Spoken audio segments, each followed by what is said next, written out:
This is yeah,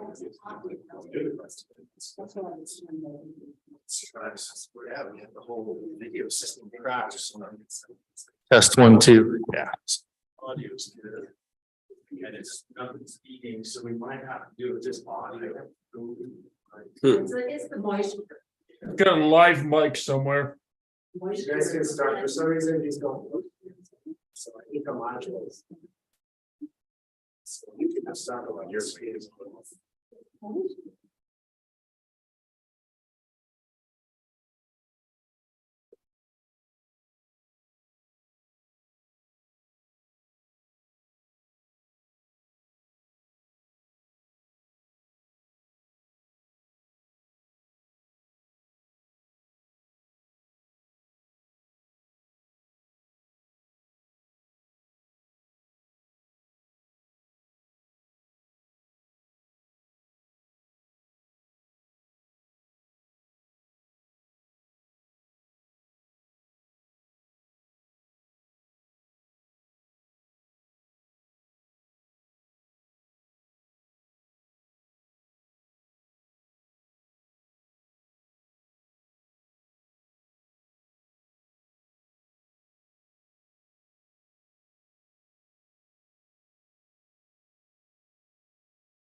Hans, are you online? I am. Good morning. My name is Pat O'Connell. I'm calling to order the New Mexico Public Regulation Commission regular weekly open meeting on Wednesday, February 22nd, 2023. Apologize for the late start for those of you attending virtually. Apparently we have a module that is off, so our kingdom for a module. But so anyway, apologize, and we're getting started now. So Michael, could you help us with the roll call? Commissioner Ellison, Present. Commissioner O'Connell, Present. and Commissioner Aguilera. Present. We have 3 commissioners present. That constitutes a quorum. Great, thank you. So next item is let's rise. Do the Pledge of Allegiance and the state pledge. I pledge allegiance to the flag of the United States of America and to the republic for which it stands, one nation, under God, indivisible, with liberty and justice for all. I salute the flag of the state of New Mexico, the sea is symbol of perfect relationships among united cultures. Thank you. So we have our agenda in front of us. Commissioners, do you have any discussion on the agenda? Any changes you'd like to discuss? No changes. I do not have any changes either. Thank you. Thank you. So I'll move that we approve the agenda that was published as is. I'll second that motion. Okay, seeing no dissent, the agenda is approved. Next item on the agenda is a presentation on Employee of the Month. This is a fun bit of the meeting where I don't know who that is. So I see Hearing Examiner Medeiros coming to the front. So I think that's our first hint. Take it away, Mr. Medeiros.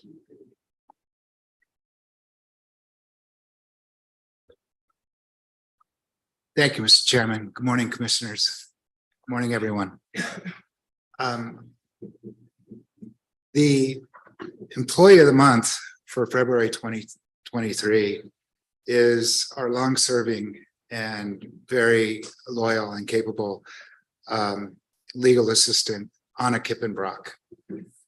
And with your indulgence, I'd like to go ahead and read the proclamation for the Employee of the Month for February 2023. Yeah, please do. And then also make sure we get a copy of that for our. Guess we have records. Yes, sir. Thank you. Okay, here goes. Whereas Ms. Anna Kippenbrock serves as the law clerk for the Hearing Examiner Division at the New Mexico Public Regulation Commission, and whereas Anna Kippenbrock has worked for the PRC for almost 15 years. Whereas her nomination states, Anna has the daunting task of providing all of the logistical, legal, and organizational support for the Hearing Examiners Division. Typically, a law clerk might provide support for one attorney in the private sector, or even 2 or 3 attorneys, most public sector.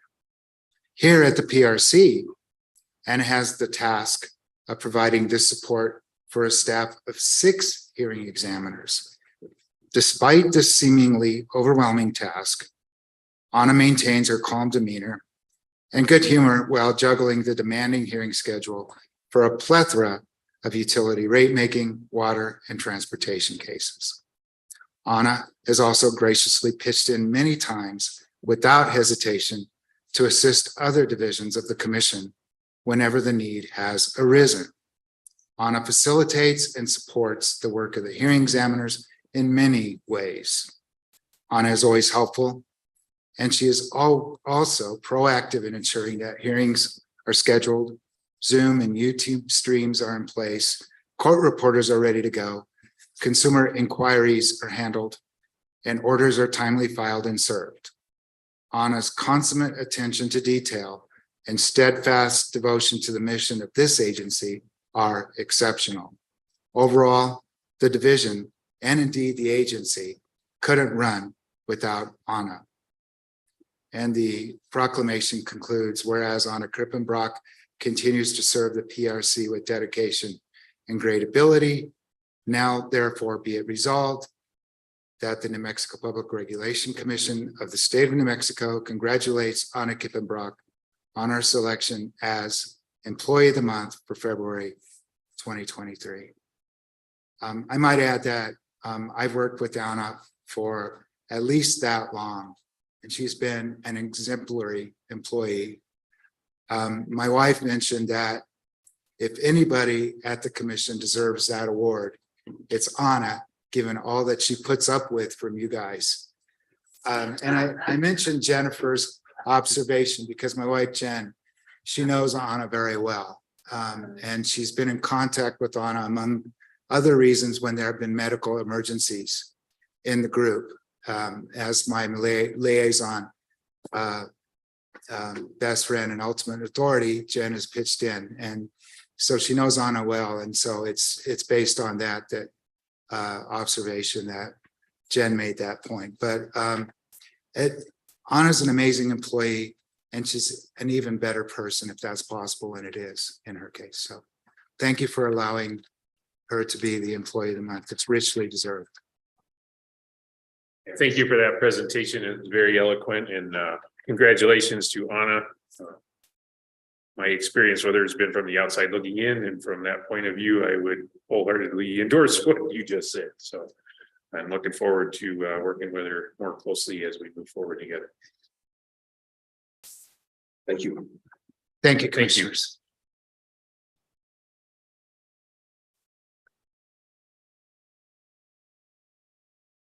All right, so next item on the agenda is public comment. So Hans, do we have anyone signed up for public comment? Mr. Chair, I would, there has been nobody that has indicated to make public comment online. If there's nobody in the physically present in the building for public comment, there is no public comment. Mr. Chair, if I may, I'd just like to make one follow-up comment to our Employee of the Month. I would just like to say that not only has Anna been integral for the hearing examiners, but during the course of the last year, she has been an outstanding resource for the Office of General Counsel as well. She stepped in when last year after the unfortunate passing of our law clerk and immediately did whatever she could to assist us. and did so willingly.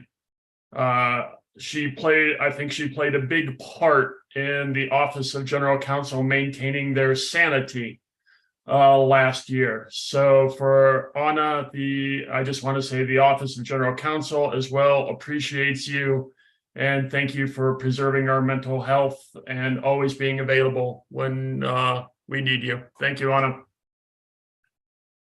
Yeah, thank you for those kind words, Hans. And so we don't have public comment from the virtual realm, but we do have a public commenter with us here at the Oakham building. So I'll turn it over to Rico Gonzalez from El Paso Electric. Good morning, Commissioners. Rico Gonzalez with El Paso Electric. And I know that you're not necessarily taking any positions, at least that's the last I understood on legislation. But there is one piece of legislation I wanted to give a little bit of an update on, House Bill 218. It's the low income bill that is being sponsored by Christina Ortez out of the House. We are at this point not necessarily opposing the bill. We would like to see Mountain States overturned and give us the opportunity to have low income rates. But we are requesting that we have more permissive language in the bill. We've been working with our low income advocates in Doña Ana County to see if we're on the right track. It appears that we are.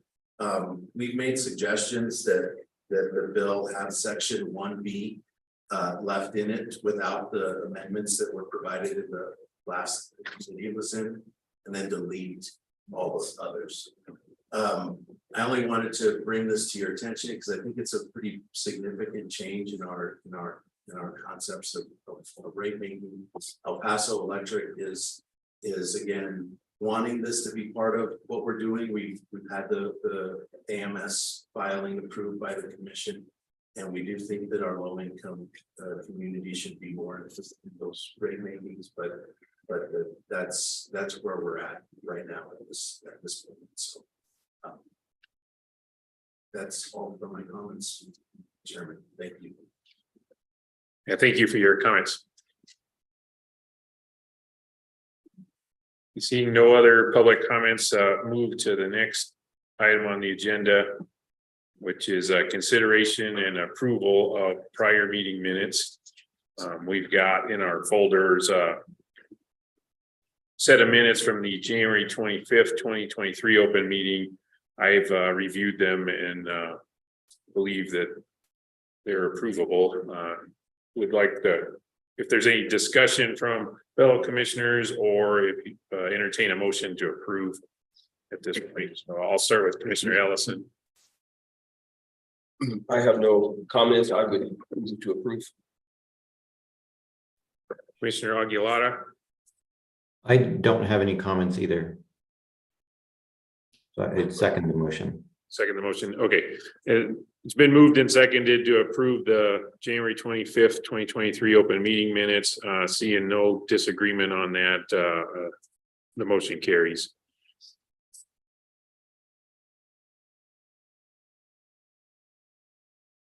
So the next item before us is the consent agenda. Pardon me? Recitation. Oh, sorry. I'm looking at the wrong version of the agenda here. The right version. The next item is a recitation in accordance with a law for deliberations of public body in connection with administrative adjudicatory proceedings. I wasn't present at several of those meetings, so I'm requesting one of my fellow commissioners make the recitation. Is that you or Commissioner Aguilar? I have it in front of me, so I can go ahead and do that. Yeah, please take it away, Commissioner. On February 2nd, the commission met in executive session, which was closed pursuant to section 10-15-1H7, attorney-client privilege discussion of pending litigation to which the New Mexico PRC is a party. The commission confirms, and the minutes for today's meeting should reflect that the only matters discussed during the closed session were New Mexico Supreme Court case number S1 SC 39401, Public Service Company of New Mexico et al. Versus NMPRC, and consolidated case number S1 SC 39406, Coalition for Clean Affordable Energy et al. Versus New Mexico PRC. The New Mexico PRC case number for that is 20-00212-UT.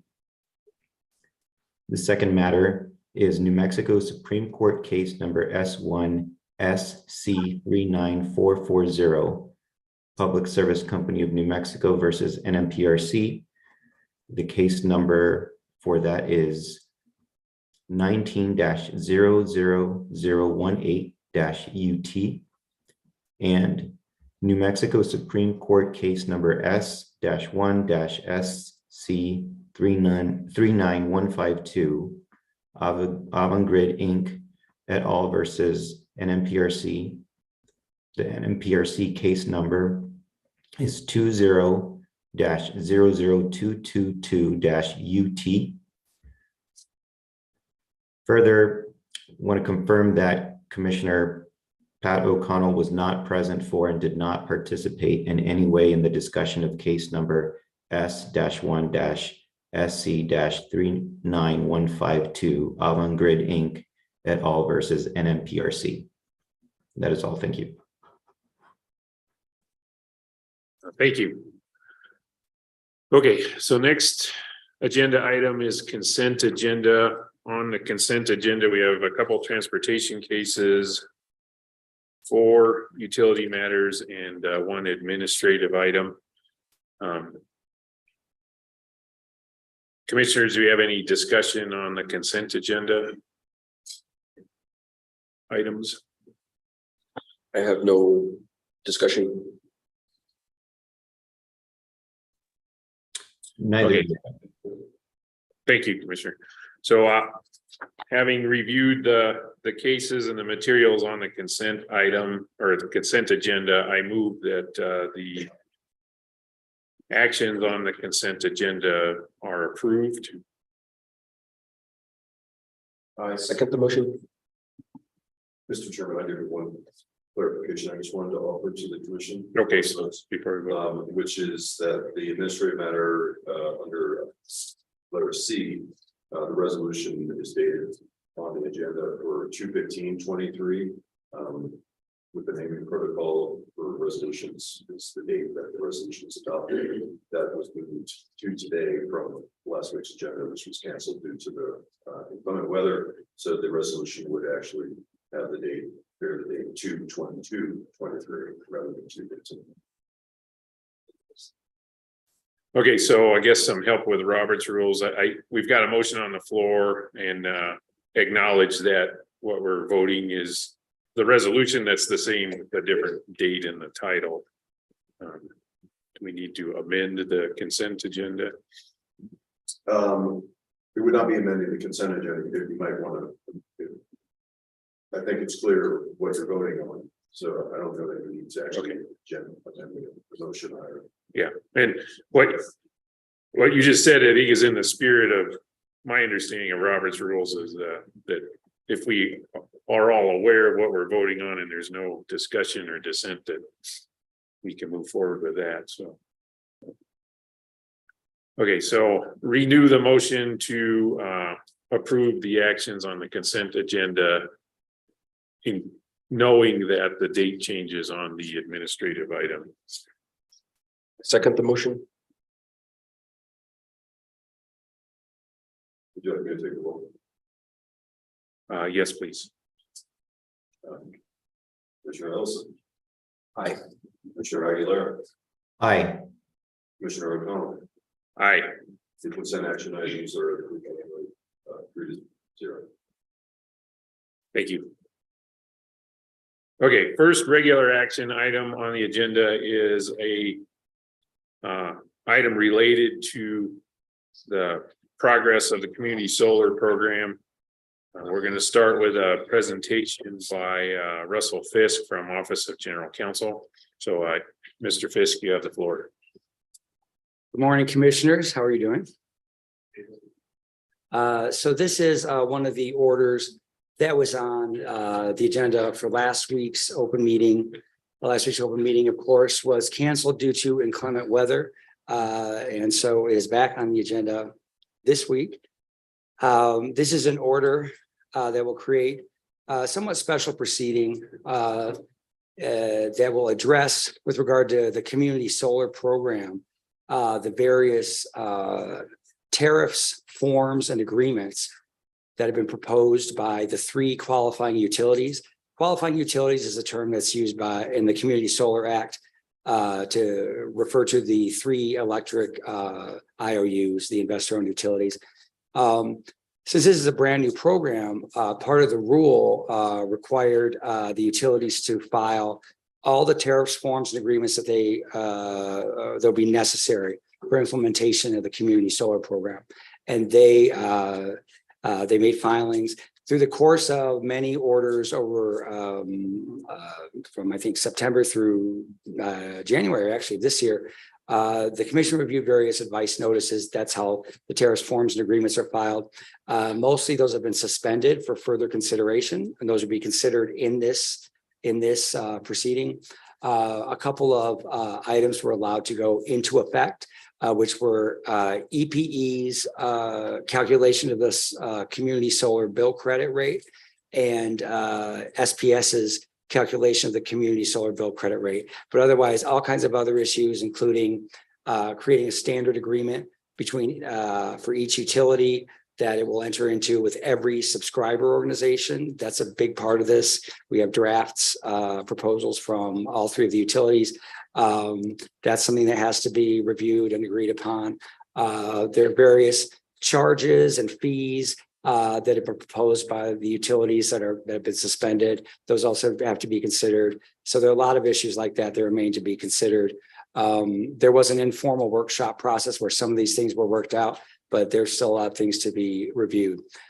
This order would set up a two-phase proceeding because the community solar program sort of is proceeding on two tracks. We have the track where Incline, our program administrator, has receiving applications, has received all applications for projects, and is now going through the selection process. And this process runs parallel before the commission to deal with these tariff, form, and agreement issues. And the reason I bring the two tracks up is because the timing of this for this proceeding, particularly with regard to the first phase, is keyed to what's going on in the other proceeding. Arthur O'Donnell, who's been our invaluable advisor on community solar all throughout the process, recommended that the issues concerning that the agreement, the subscriber organization agreement with each of the utilities be completed. The commission issue an order by this summer, and that's why there's a first phase, because that will matter to the subscriber organizations whose projects have been selected. They'll want to know what that's going to look like as soon as possible. So like the selection process will probably be completed in April or May. And then if this process is completed by, I believe it was June or July is the deadline here, then they'll get that information fairly quickly. The second phase covers basically everything else. And we're giving the hearing examiners until March of next year. And I consulted with our chief hearing examiner, Anthony Medeiros, and Arthur O'Donnell on this order. So the timing should work. Again, this is sort of a different kind of order in the sense that instead of appointing one hearing examiner, we've given Mr. Medeiros the flexibility to choose hearing examiners for different portions of the proceeding as he sees fit, because he's dealing with understaffing, and he'll want to be able to plug people in and bring them out if he needs to. And it works in this proceeding because we're not asking the hearing examiners to issue a recommended decision. I mean, if you had a case where one person was going to be issuing a recommended decision, then you might want them, that hearing examiner in charge throughout the whole process. But this is just to create an evidentiary record in each phase for the commission to consider afresh. So there wouldn't be a recommendation, but there'll be a full evidentiary record on the issues. And hopefully you saw my message from last night, because I made updates, I made revisions to the order. They're not complicated revisions, but revisions since last week. They're track changes in paragraph 33. And what I did there was at the recommendation of Arthur O'Donnell to note that there are certain issues that have been raised in advice notices or in the statement of issues that was joint statement of issues that was filed by the utilities that we're not going to address because they clearly violate either the community solar rule, the Community Solar Act, or the interconnection rule that has just been amended, or are outside the commission's jurisdiction, such as whether community solar facilities will be treated as qualifying facilities under PURPA. That's completely a matter for FERC. So that was just that clarification, because the language of the order last week said, that we agree with utilities that the issues that have been identified are issues that need to go forward. And we just want to specify there are certain issues that have been identified that shouldn't go forward. Other than that, I think that's really it. I stand for any questions. Commissioners, do you have any questions?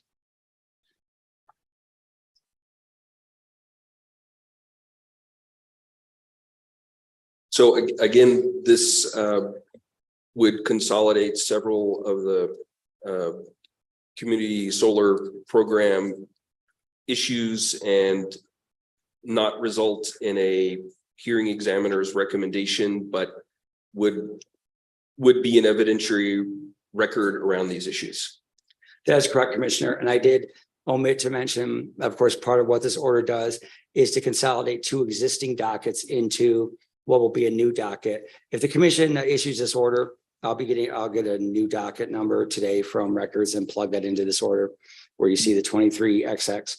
And so the 22-240 UT, 22-243 UT, those dockets will be consolidated into this docket.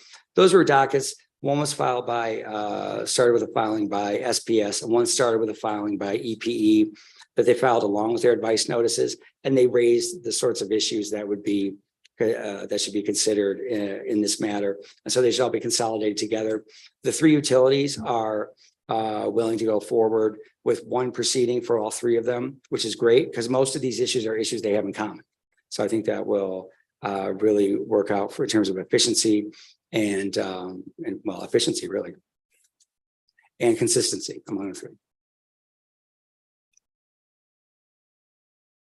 And so I have a question that's more on the mechanics of how this is going to work. I understand the two-track process, but we'll be delegating to the hearing examiners to develop evidentiary records sufficient for us to make decisions. But how then is that decision process going to be documented? Typically there's a recommended decision and we work from that, and just asking from a process point of view that, who's our staff to help us take what the hearing examiners create then to create documentations of the decisions that we make. Well, I'll be, your primary staff member on that. I, of course, will have help from our advisor, Arthur O'Donnell. But we'll be looking at the evidentiary record and making basically a recommendation to the commission. The commission has done this in certain types of cases before, where there's, for instance, a hearing that is held sometimes by the commission itself, but the hearing examiner is a presiding officer and sort of develops the record. And then there's no RD, but the commission considers the record itself. So I will be in charge of, drafting a proposed order, answering questions. And also we can, of course, ask the hearing examiners who are involved about, questions about the evidentiary record or places, if you're looking for something in particular, but I'll become very familiar with it. And I will also be making a recommendation in consultation with Arthur O'Donnell. Thank you. And then I have another question on the revisions to paragraph 33. There's quite a litany of issues that we will not be considering, and I understand they've been discussed in previous processes. are there commission decisions or orders or rulings that support the assertions in these paragraphs? Commissioner, if you mean, whether such proposals have been made or whether ruling these out at this time is a problem, I'm not sure exactly. What the Yeah, question- no, I have no doubt that these issues have been raised. What I don't know is how have they been resolved to the point where we can just draw a line under them right now and say no. Commissioner, the way that I phrase this is these are things that would ordinarily go without saying. The commission will not consider proposals that violate the act or the rule and will not consider proposals outside our jurisdiction. Now, you may say, well, what if there's a question or clarification, there's a dispute as to whether something violates the rule or act. Those will be considered. So the hearing examiners will be able to, will hear arguments that such and such a proposal does not violate the rule. But these 5 particular types of proposals that have been made, it's just noted here, the commission will not consider proposals that violate the rule or the act, et cetera. But of course, the hearing examiners will listen to proposals to an argument that a particular proposal does not violate the rule or the act. So this is not making any decisions about proposals beforehand, saying that the commission will not consider whether something violates the rule. It's just that there have been proposals that clearly violate the rule. For instance, this transmission cost issue, we had an advice notice filed that deducted transmission costs, and that was actually not just suspended but rejected by the commission. So there have been a few instances where there wasn't even a question as to whether something violated the rule. It clearly did. And so this is just going through and saying, sort of highlighting for the utilities that certain of their proposals that are clearly violate the rule or the act or clearly outside the jurisdiction of the commission, such as the designation of a community solar facility as a qualifying facility, will not be considered. That would otherwise go without saying, but we're saying it here because there's been some persistence on certain issues. But the hearing examiners will be able to tell which issues should be considered as possibly not violating the rule. I wanted to follow up on that,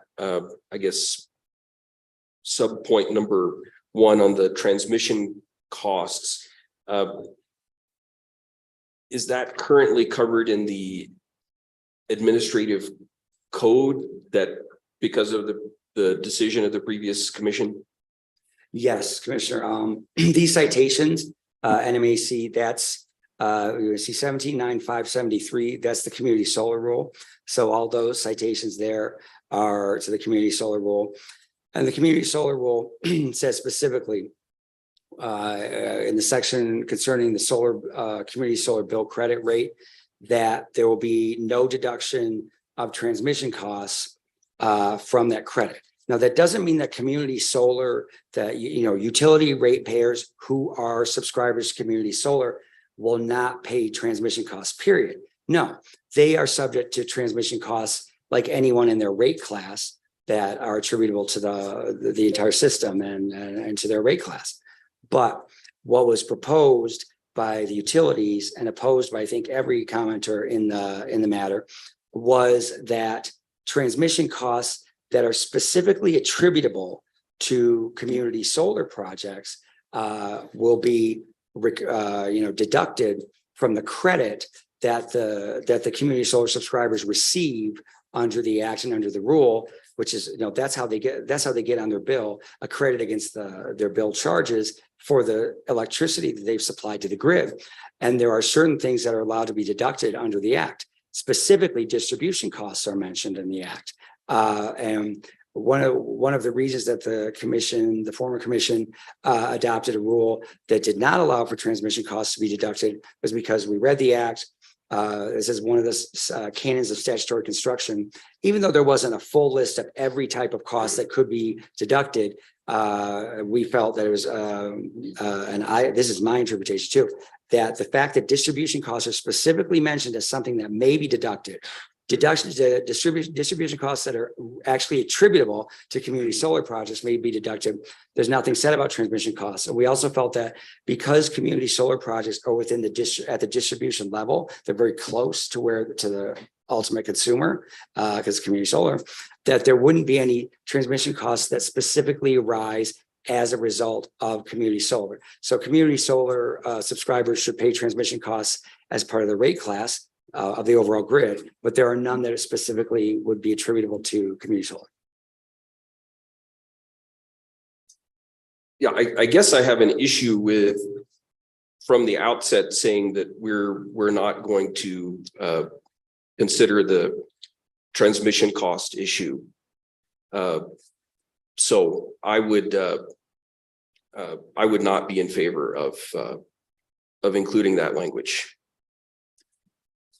Commissioner, I can remove that language, but I do have to say that the hearing examiners are going to be looking at our rule, and our rule says specifically that transmission costs are not to be deducted from the community solar bill credit. We could, reopen the rulemaking. That's how we'd have to change that, but otherwise that is the rule that's in place. It's effective. So the commission, so even if this language is removed, which is perfectly fine, the hearing examiners will still look at the rule and apply the same logic. I understand. Yeah, I guess my comment on that is, as I wholeheartedly agree, the value of when we write orders, it's opportunity for commissioner leadership to scope out the process, make sure the process is achievable when we hand it over to hearing examiners. And then going back to process, when I get something that got revised the night before a meeting and it has substantive things in here, my going in presumption is I'm not going to approve that in this meeting. I need to sit with each one of these paragraphs and do exactly what Commissioner Ellison has been doing with that first paragraph. So my understanding is there isn't a deadline on this order. My inclination is to do nothing with it today because frankly, I need the time to read it and understand it. And during nominating process, I made a promise that I'm not going to sign an order that I don't understand. And so just message to all involved in this is you got to give us some time to digest and read this stuff. And so there's been other instances where our backs were kind of up against the wall because there was a statutory deadline and I scrambled and worked with that. I am not inclined to scramble and work with this morning. That's perfectly fine. This can wait till next week. I think it's good we had a little discussion this week before next week. And so that's perfectly fine. I would second that to delay the consideration of this until.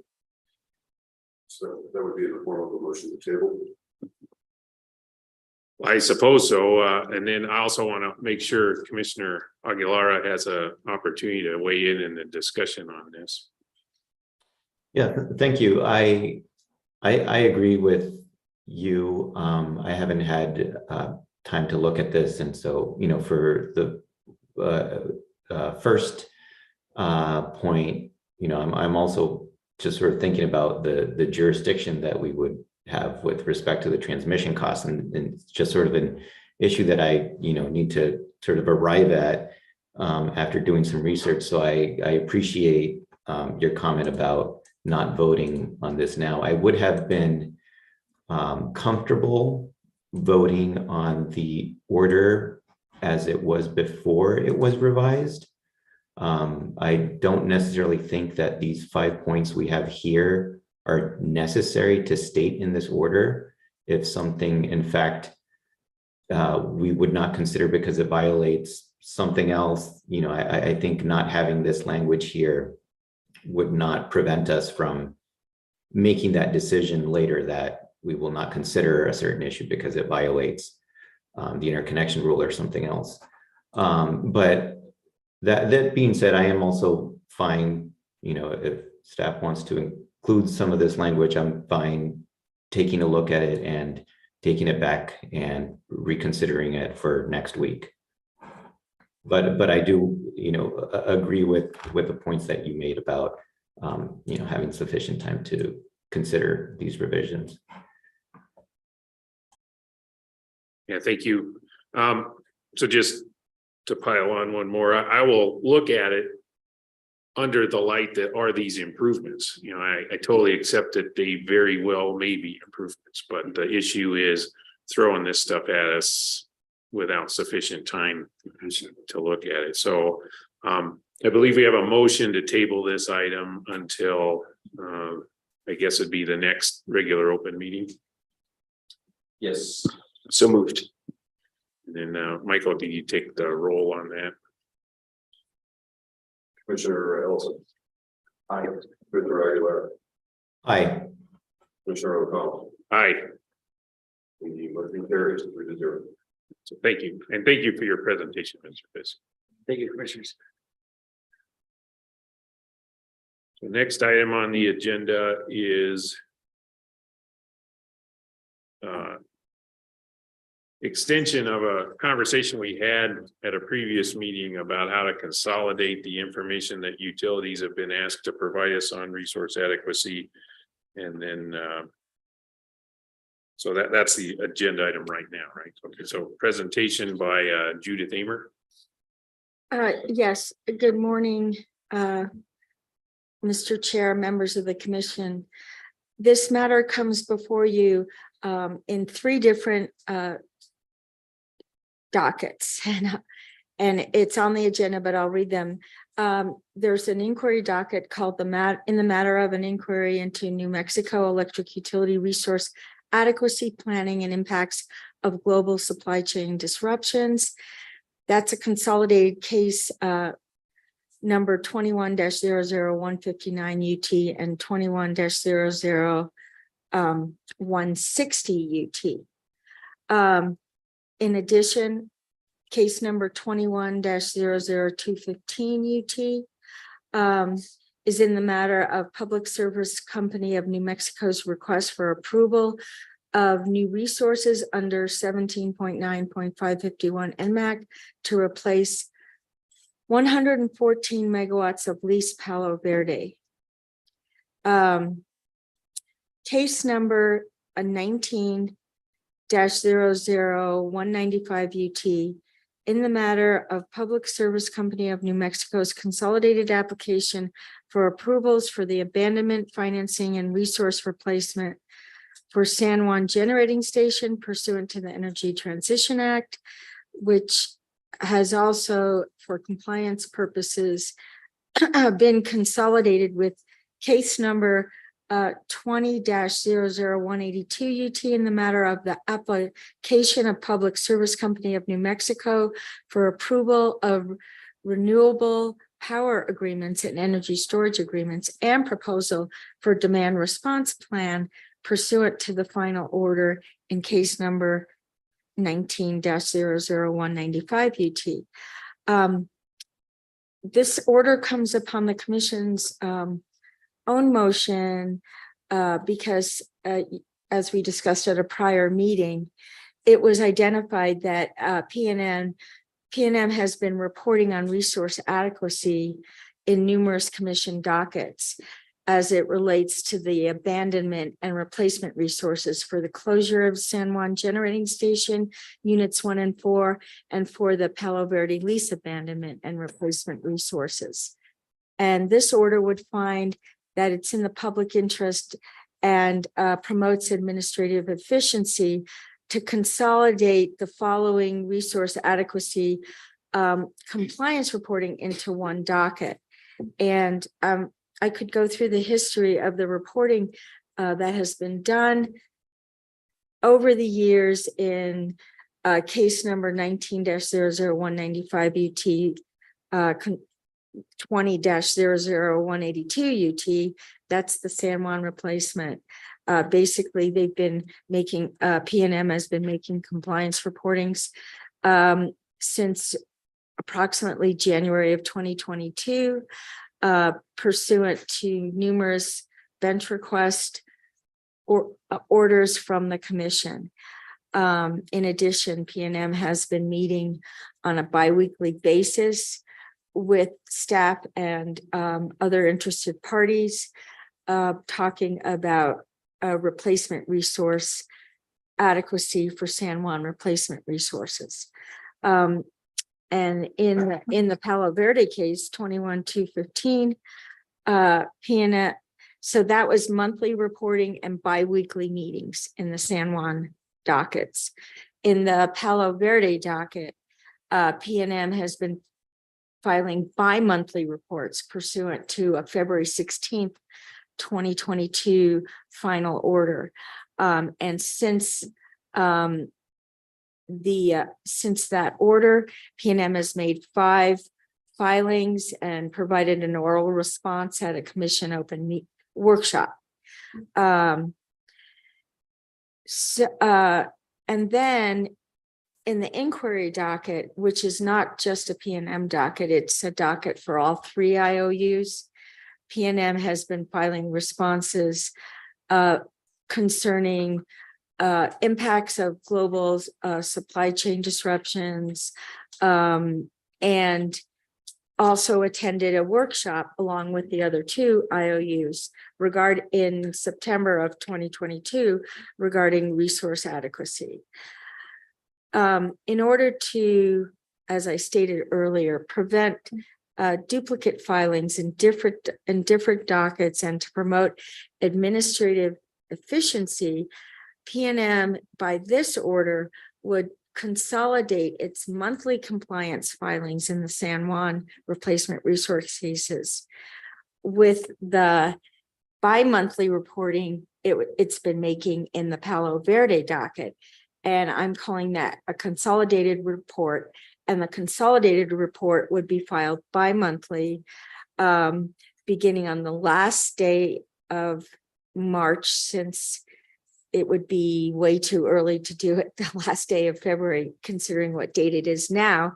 And that filing would be filed in the pending inquiry docket, which is the 21-159, 21-160 docket. It would contain the information that they're currently filing in all of the previously mentioned dockets, the Palo Verde docket and the 2 San Juan dockets. And the one other thing is that simultaneous with filing the consolidated report in the inquiry docket, this order would state that PNM should file a notice of filing in those other 3 dockets, because the certificates of service in the inquiry docket may not be identical to the certificates of service in all those other 3 dockets. And we want to make sure that everyone who requested notice of filings of compliance reports in those other 3 dockets realize that now the reporting has been moved to the inquiry docket. Again, that was my own thought. We can do it a different way, but that's my recommendation. I don't think in the interest of due process that it would be fair to just move the reporting requirements from other dockets without providing notice to the parties or interested persons that receive notice in those other dockets, ever knowing about the compliance filings being made now in this new in the consolidated inquiry docket. And the one other thing I wanted to ask the commission is that in the San Juan replacement resource docket compliance, all the bench requests were limited to 2024. And in conversation with Commissioner O'Connell, I realized that perhaps we should change that to include 2025. because we're now already in the very beginning of, well, maybe getting close to the summer of 2023. And if so, I would add that additional date to 2020, to the questions that were originally asked in the San Juan replacement resource cases, because they were just limited to 2024. So that's a suggestion I have that would change what I provided you.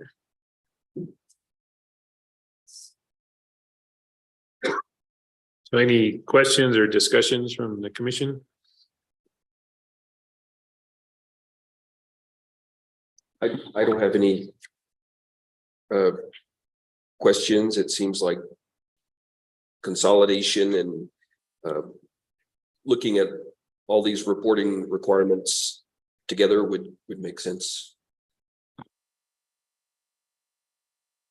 So just to make clear, the question that you were asking is the order that we had been provided prior to the meeting, peak periods that were asked, reporting was requested in the previous cases only went through summer peak of 2024. Correct.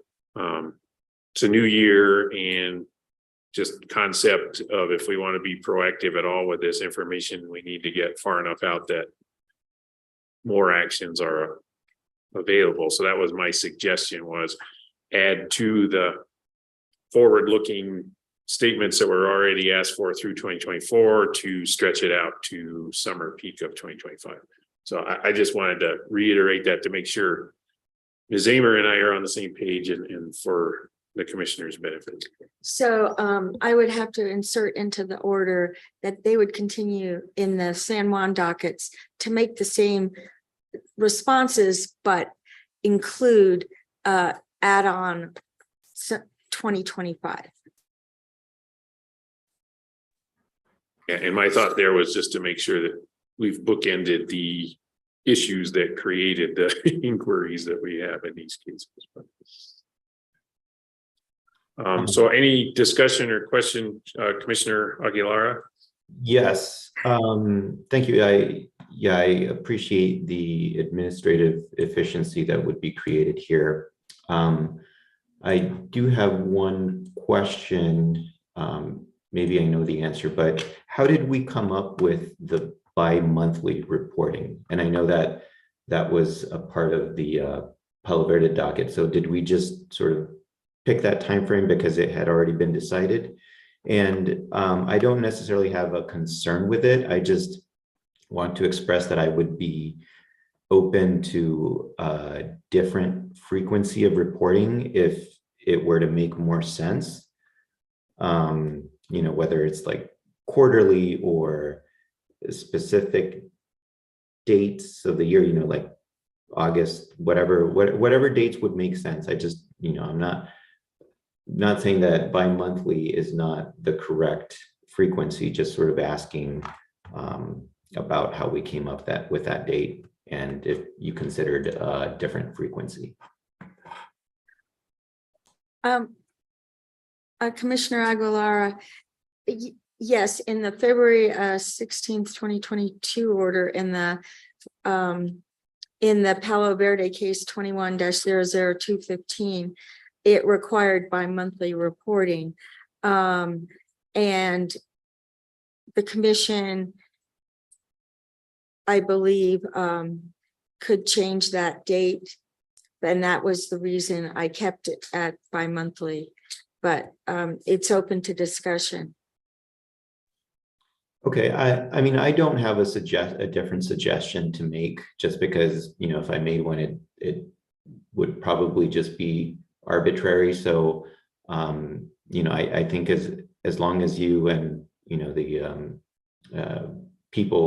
other people using the information and the utilities providing the information think that this frequency makes sense, that's good with me.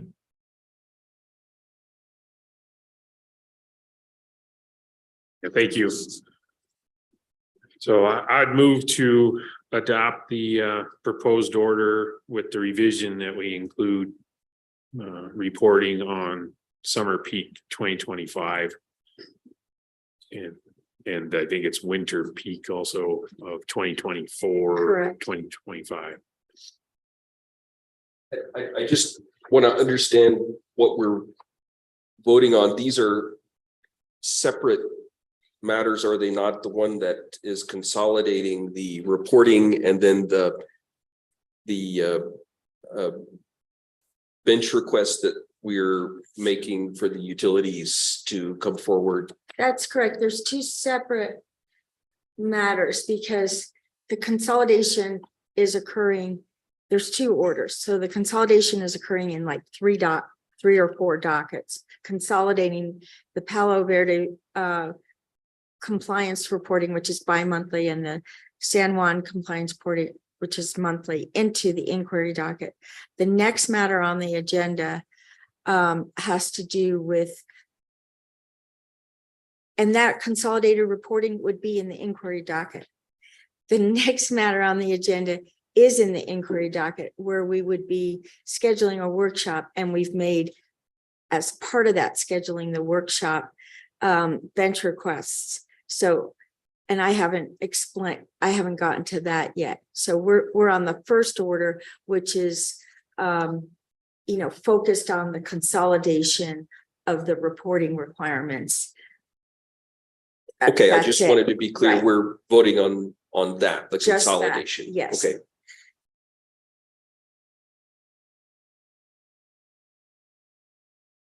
So any further discussion? So I'll reiterate the motion and I move to adopt the order before us to consolidate compliance reporting with the edit to the order that we've seen being reporting on the winter peak of 24-25 winter heating season and summer 2025 peak. So I'm asking for a second. I second that motion. So Michael, could you help us with a roll call? Commissioner Ellison, Aye. Commissioner Aguilera, Aye. Earl O'Connell, Aye, motion passes 3-0. thank you. So in hindsight, maybe we should have rearranged the agenda, but the next item on the agenda, Mr. Fisk, is the. Oh, well, actually, excuse me, the next item, I believe, is the Am I still looking at the wrong agenda? order regarding what Commissioner Ellison was talking about, which is the bench requests and the scheduling of the workshop.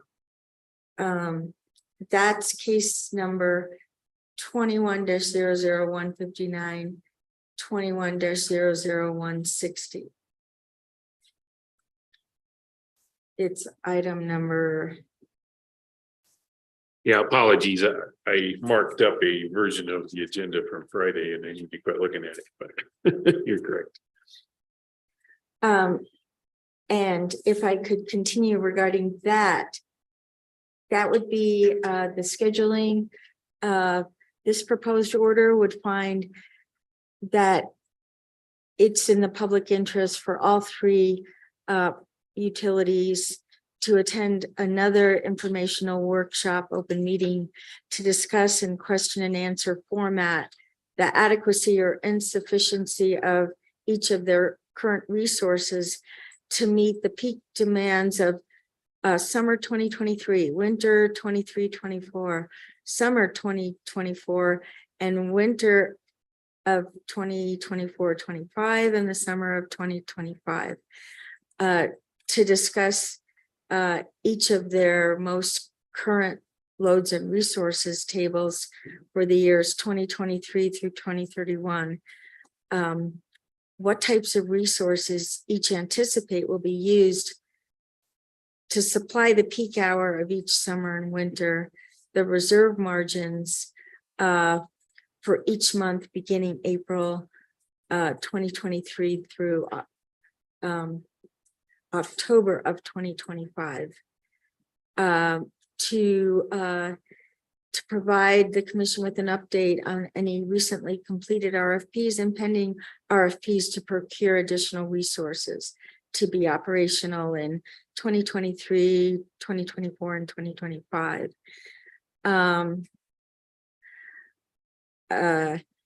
And to present in visual form and written form a response to the following hypothetical scenario. Project a summer peak load on August 10th on any year at 8 p.m. Present and this could be reworded. I was just trying to word it as best as I could. Present a visual of a resource stack and answer what resources will be available to meet that load, and then present a visual of a hypothetical of each of their largest gas plants being inoperative at that time. So I hope that makes sense. Basically, a visual of a resource stack on August 10th at 8 p.m. showing what resources would meet that load, but then take out their largest gas plant and present a visual of that hypothetical.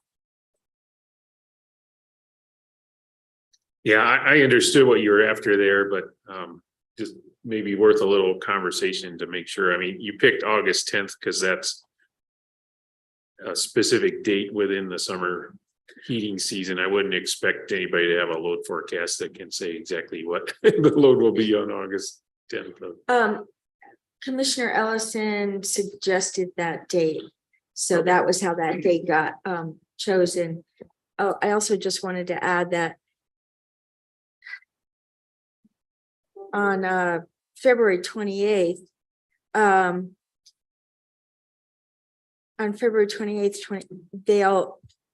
each of the IOUs would file that information in the docket, and then the workshop would be scheduled for March 14th at 1:30 p.m. hybrid. So it would be here, and also people could participate virtually. Again, those dates and times are subject to discussion as well. But I thought that would give the commissioners, that would give the parties, well, not that much time, 6 days to do their presentation, but that would give the commissioners 2 weeks to look at what they filed and maybe follow up with other questions, all in preparation for the March 14th workshop. I just want to clarify, I was more just using, I just picked a date to, I guess, contrast, methodologies. There's nothing special about the August 10th, and I really didn't intend to, insist on that particular day. I guess the contrast being the methodology that we were presented did not look at a particular day or time. It used a resource stack and sort of this effective load carrying capacity methodology for the renewable generation. And my thinking is that if we were to,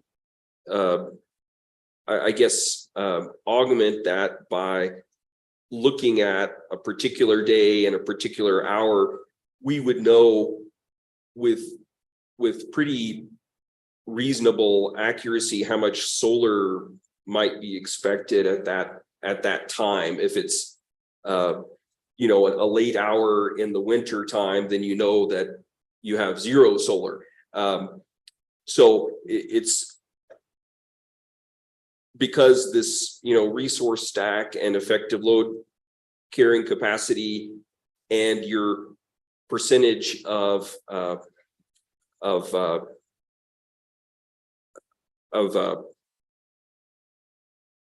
excess capacity is sort of a broad brush methodology. The thought was to augment that by looking at a particular hour on a particular day and see if the results differed. So I don't necessarily want to constrain them to just that day, but to, think about using an alternative methodology. So just to restate what I'm hearing is that we want to look at the theoretical peak, but then also kind of look at a typical day, kind of look on in the hot season. I think look at a typical day and a peak hour, and I think we'd have a fairly good idea of what the solar output would be. The wind output is going to be a different matter entirely, but I think we'd have a pretty good idea for the solar output at that hour, and that would just give us an alternative look at the resource adequacy. And then I believe the instructions are clear. I also am willing to recognize maybe not. So what would the process be if our utilities look at this order and say, we don't know exactly what you're saying? Ms. Amer, then do we go ahead and accept a best effort on February 28th, and then have the dialogue after that best effort? Is that the concept here? Yes, I mean, we could say instead of a particular date, we could say approximately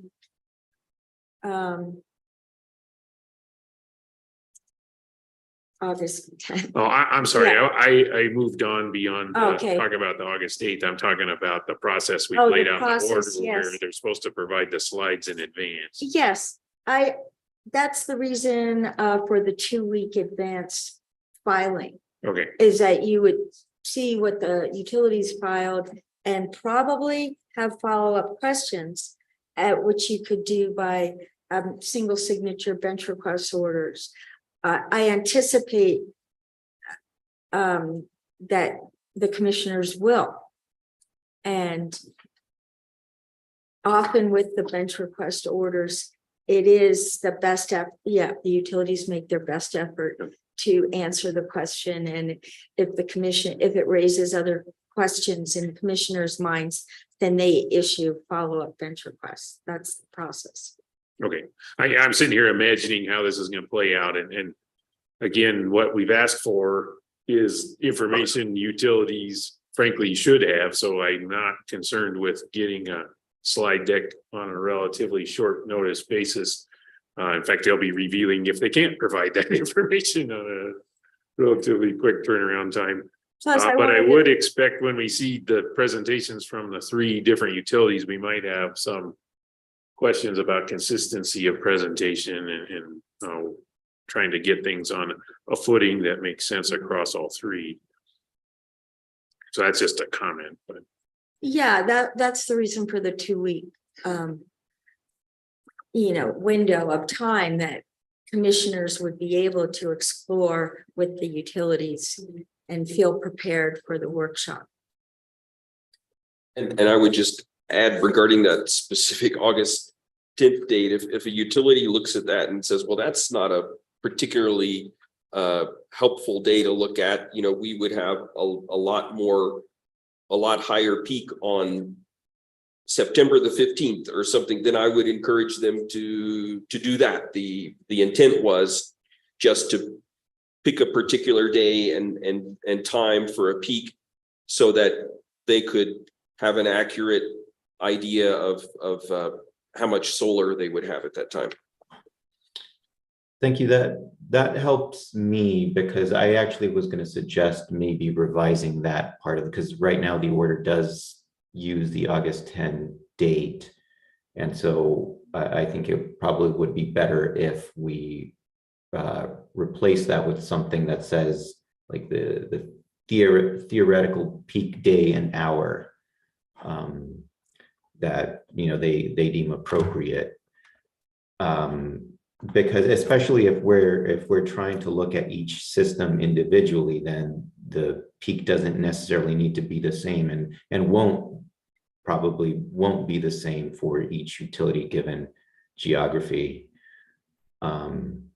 So that's a question that I was going to have for you, Commissioner Ellison, is whether you're attempting to look at the three IOU system at the same time, or whether they can, no, okay, That was not the intent. okay. Okay, so would you like to make a motion that proposes an edit?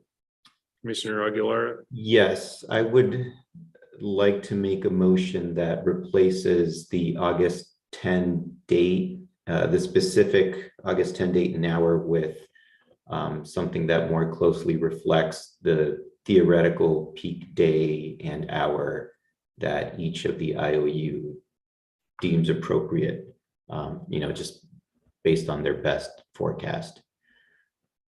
And that's not the exact language. So if it's okay with you guys, I would just let Judy work with that. Are we still capturing the spirit of what you were after? Yes, very, very much so. Excellent. So I'll second that motion. And I guess Michael, could you help us with a roll call? Commissioner Ellison, Aye. Commissioner Aguilera, Aye. Commissioner O'Connell, Aye. motion carries 3-0. Thank you. Oh, and I would just like to state that I too believe that Anna Kippenbrock really deserves Employee of the Month. As Hans stated, she was a lifesaver when Isaac died. We needed immediate assistance, and she just jumped right in and helped us. So she's a fantastic employee. Thank you, Ms. Emer, and also thank you for the Anna Kippenbrock pile on. Okay, Mr. Fisk. I'm on the real agenda this time. Thank you.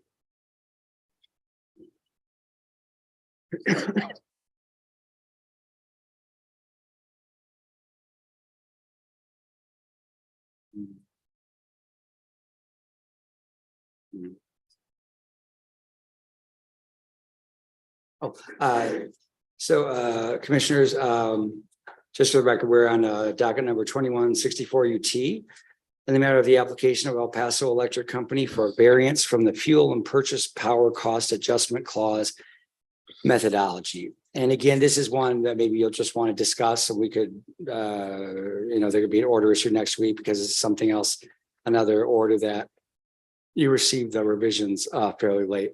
But I think it might be helpful just to talk about it this week. And if the commission would like to issue an order, that's fine as well, of course. That's fine. Okay. So the changes, this was, of course, one of the orders that was on the agenda last week. And so the track changes that are in that I provided through board effect show the differences between last week's order and this week's order. And the differences are not substantive. The outcome would be the same. But there's just a slightly different way of getting there. First of all, this order would not be as last week's order was. Last week's order was a proposed order partially granting the motion for rehearing filed by EPE. But because in the meantime, with the cancellation of that meeting, the motion for rehearing was denied by operation of law, Public Utility Act, Section 62-10-16. The commission would be considering on its own motion for reconsideration of this matter, but would be considering the content of the motion for reconsideration and the response thereto by the city of Las Cruces. So sort of a procedural nicety, but that's why the revisions include stating in the first paragraph, this would be this is a decision, it's coming before the commission upon the commission's own motion and in consideration of the content of those two filings. So this order would, as I said, accomplish the same result as last week's proposed order, which would be to grant the underlying motion by EPE that is the subject of this proceeding. That was EPE's verified motion for a variance from its fuel clause methodology with regard to Winter Storm Uri in February 2021. I would fully grant that without requiring further proceedings.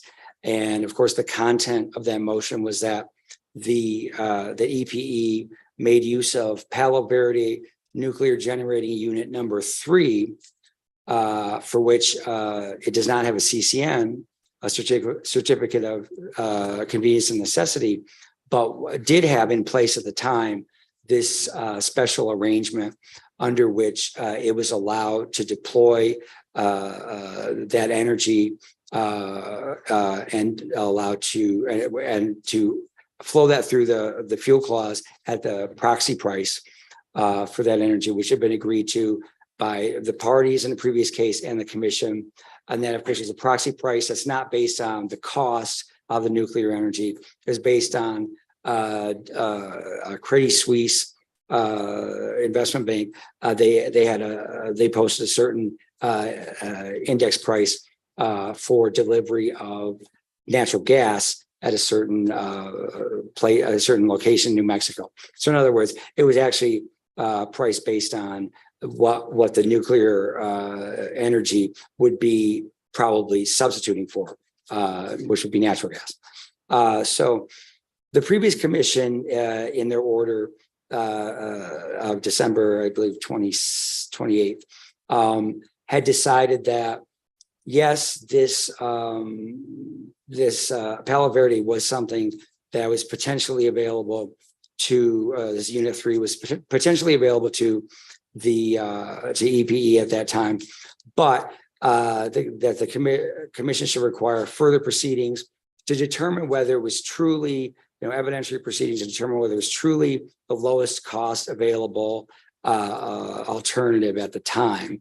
And that was, as I said, my advice to the commission had been to go with the hearing examiner's recommendation, which was, no, you don't need a proceeding like that because there was a standing order of the commission that said this proxy price will be the lowest cost available. This will be the lowest cost resource available going forward. It will always be available to EPE to use when it sees fit.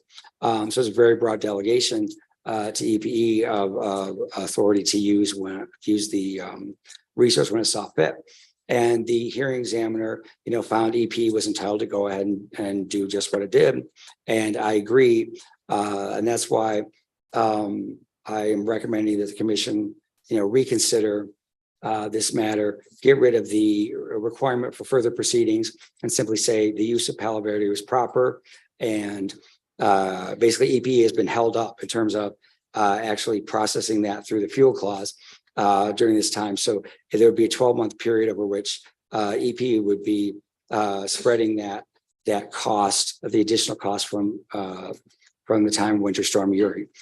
So my recommendation would just be to allow that to, approve that motion, the motion for variance from the fuel clause methodology, and to without any further proceedings. Same result as last week's order would have been. And with that, I'll take any questions. Thank you. Commissioners, do we have any questions? I do have a question. Sorry, Russell. So you said that this would have the same effect as the order we saw last week. Although I think the one that we saw last week was partially granting, and this one seems like it's fully granting. Can you explain the difference there? And I know that I had some questions last week that I provided. Yes, Commissioner Aguilar, last week's order would have partially granted the motion for rehearing. And the only, it would have granted the motion for rehearing except for one finding that EPE and the hearing examiner had proposed, which was that this proceeding was limited solely to the question of over what time period the fuel clause adjustment should be spread. In other words, that there was no inquiry into the use of Palo Verde at all, which was odd because the hearing examiner actually did undertake an inquiry. He looked at the the terms of the Palo Verde agreement and the commission's order and applied them. And just as I would have the commission do today, but that is a necessary step. What I'm saying is it's not a necessary step, and the hearing examiner, this is where the hearing examiner, I and EPE agree. It's not a necessary step to go on to an evidentiary proceeding to compare Palo Verde to other possible resources, but it was a necessary step to at least look to see if Palo Verde was truly available and look at the terms of the agreement to make sure that that was a proper use of the resource, which it was. And the hearing examiner actually did that. So the only area of disagreement, and the reason last week's order would have been only partially granted, was to note that this proceeding was not limited simply to the question of what time period to spread it over. And this, because we're no longer dealing with a motion for a hearing, it was denied by operation of law, but this would be on the commission's own motion. It's nothing's being partially granted because it's the commission's own motion. It's just noting the commission is reconsidering the order of December 28th. But the one thing we continue to disagree with the hearing examiner on is that the proceeding was limited to this determination of the period. We do have to look at whether Palo Verde was available, and we've decided, along with the hearing examiner, that we agree with EPE it was. So that's the only point of disagreement, is that we are addressing that issue, but we're finding in favor of EPE. And the difference in the order this week is that it expressly states that the order from December 28th of last year would be vacated. Yes. And the way the order was last week, because it was on a motion for rehearing, we could have done, I could have phrased it as vacating the old order. Instead, it was altering the old order, to replace certain things. And I think that ended up being somewhat confusing. Commissioner Aguilera pointed that out to me. And so some of what I've changed in the ordering paragraphs and the findings is just to clarify. It's instead of trying to take out pieces of the old order and put other pieces in, which I was doing last week, this is clear. The December 28th order is just vacated. This order just says, yes, we agree with the hearing examiner on everything. We adopt all of his findings, except with regard to the scope of the proceedings. And the variance from the fuel and purchase power cost adjustment clause is primarily over the length of time that this Palo Verde power cost would be allocated. Well, that is part of it. And this would, because it hasn't really been controversial, the time period. That is part of what we're looking into. It's not limited to that. And so, it was simply looking at whether Palo Verde was properly used. And yes, to that extent, they don't necessarily need a variance to avail themselves of Palo Verde. But, this order would just say we approve both, whether, one's an adjustment or, the 12-month period really is an adjustment, because otherwise it would have gone into effect. The entire increased cost would have gone into effect like in March 2021. So you're correct. The only real adjustment is to that. But as part of this proceeding, the commission needed to look at Palo Verde, just as the hearing examiner actually did, and make sure that it was available as a resource, which was a minimal review of just the terms of the agreement, but it's something that needed to be done.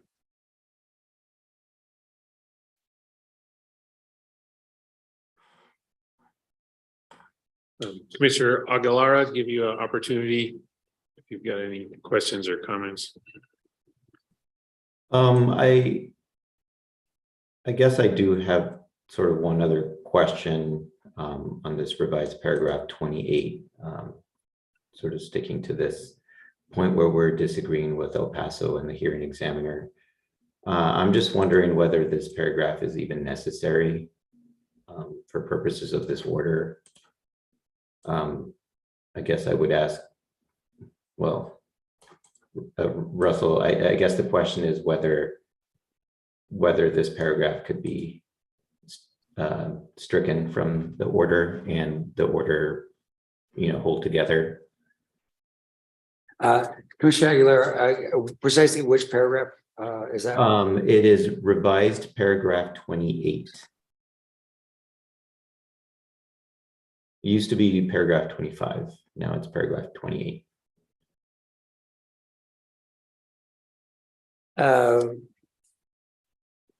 I suppose so. I mean, I suppose that 28 could be removed, and then I could also alter paragraph 32, where the commission accepts and adopts all findings of facts and conclusions of law throughout the RD, except that the commission rejects any statement or implication that the proceeding was limited to the question of the time period. I could just take the accept that part about. So yeah, the committee, I would have no problem taking that out. It was just, making clarification because the inquiry actually was undertaken, the limited inquiry about Palo Verde, but it would be fine with me to remove 28 and to alter number 32, paragraph 32 in that way, to not even mention that particular issue. Okay, I think given that it appears that the paragraph may not be necessary, I think the alternative would be for me to ask to take another look at this, but if the paragraph is not necessary, I would propose to remove the paragraph. And if commissioners, you don't feel comfortable with that, we can move it for next week if you feel like you need more time. And just to clarify, Commissioner Aguilera, you would propose to strike the paragraph 28 and also revise that paragraph number 31 to take the accept that language out? Yes, after accept. Yes. So and paragraph 32 after adopts all findings of fact and conclusions of law throughout the RD period.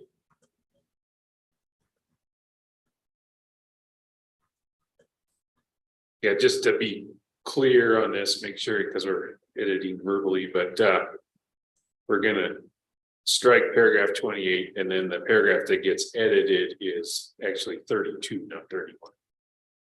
I might have a older version on my. Yeah, I'm looking at the red line that was posted on Board Effect last night. Yes, that's correct. It'll be 32 that gets edited, and 28 that gets removed. Yeah, I was prepared to move with these edits, but since now I'm not confident all three of us are looking at the same document, what are the consequences if this rolls to another week? Commissioners, that's perfectly fine, Okay, because this is the commission considering it on its own motion for rehearing, which doesn't expire in any way. okay. So I guess I'll move to table this to next week. I think, I agree with your characterization, Mr. Fisk, that we had to scramble or, change our approach because we had to cancel a meeting last week, and that the order you've presented preserves what we were planning to vote on a week ago. So I appreciate your efforts on that. And but having said that, I move that we table this item until next open meeting. I second that motion. Could you help us with a roll call? Charles? Aye. Commissioner Aguilera? Aye. Aye. Motion carries 3-0. Thanks again, Mr. Thank you, Fisk. commissioners. Thank you.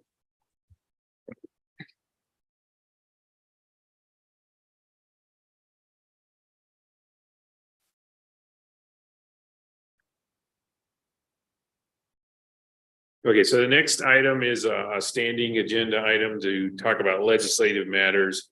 So within this, we've noticed the bills that the commission has issued financial impact reports. I wanted to add a discussion of just kind of a process check. We're about a little past halfway through the legislative session. Public Regulation Commission has done a good job of responding to FIR requests from the legislature. Those requests are turned around in 24 hours, and they typically will have one author. I've watched a few committee hearings on some bills and seen the debate, and I gotta say that when I listen to the debate and I go back to the FIRs that the commission has written, I believe we've done a good job of identifying issues. Having said that, just there's a bit of a telephone game process. We turn our FIR around in 24 hours, goes to, I believe, Legislative Finance Committee. They write the FIR for the bill. Generally, they'll take what we write with high fidelity. And then, like one bill that I was watching, the committee was looking at a floor substitute, not the bill that was proposed in the bill that we had written an FIR on. My understanding of that process is then tendency is to not look at the FIR because you're not sure that the FIR reflects what the committee substitute bill says. So anyway, just observe that that's what's happening there. And then there was a debate on a bill last week where input from the PRC was requested. And it was exactly this situation where we'd written an FIR. I think the FIR addressed the issue that was being examined, but because they were looking at a committee substitute, the value of the FIR we provided wasn't realized by the legislative committee, maybe, don't know for sure. So anyway, I was going to propose that on some of these bills, that a team of us could be commissioners, could be chief of staff, could be utility division staff that help write the FIR, could be available to talk to bill sponsors just to try to help them, if they want it or need it, understand what it is that we've written in the FIRs. And so I'll pick two bills out as examples on that.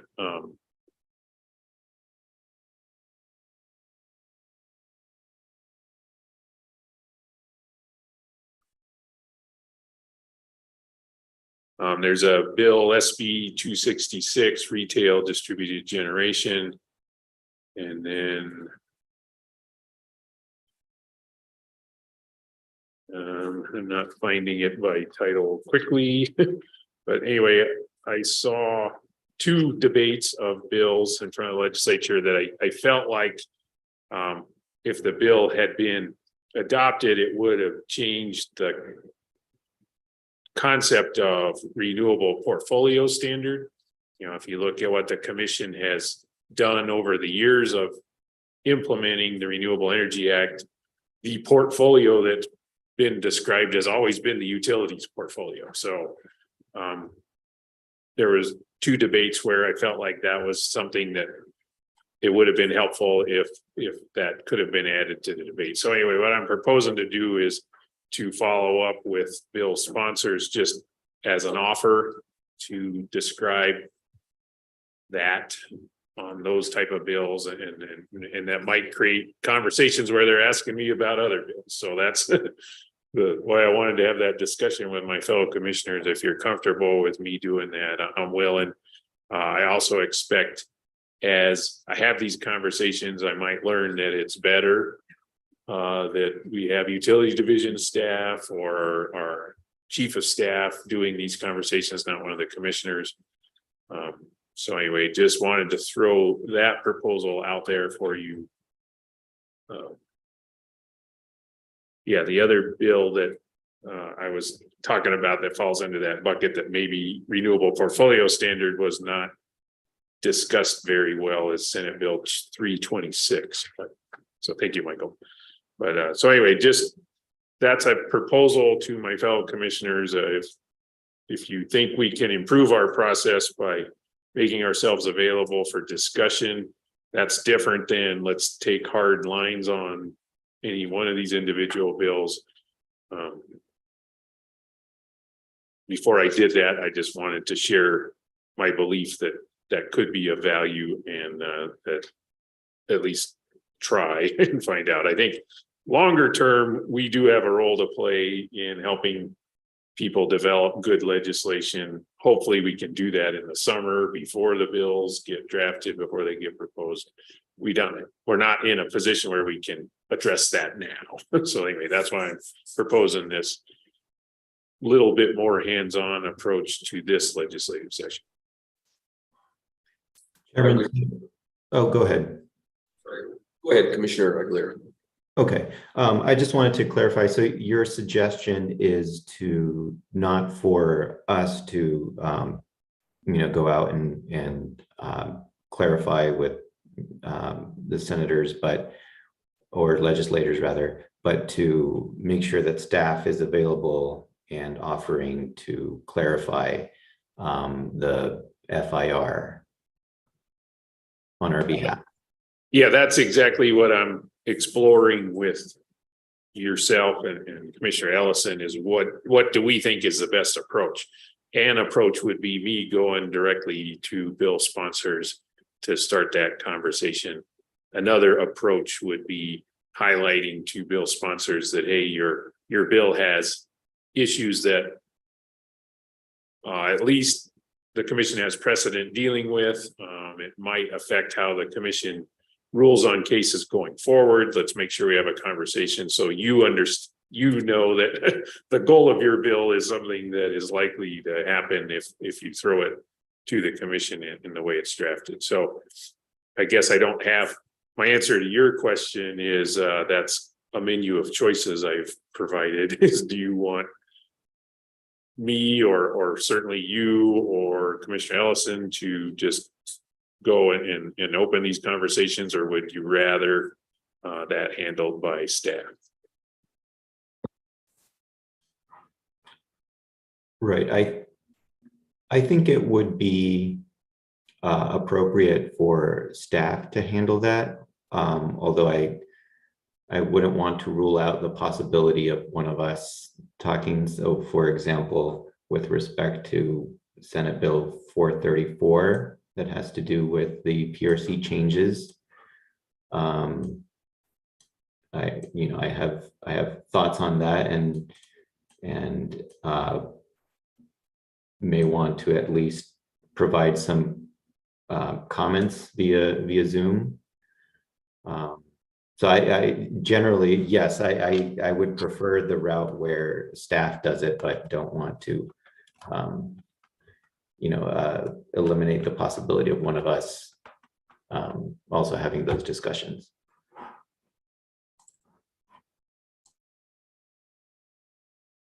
I do like the idea of taking of being more involved and sort of as a minimum making it known to legislators that we are happy to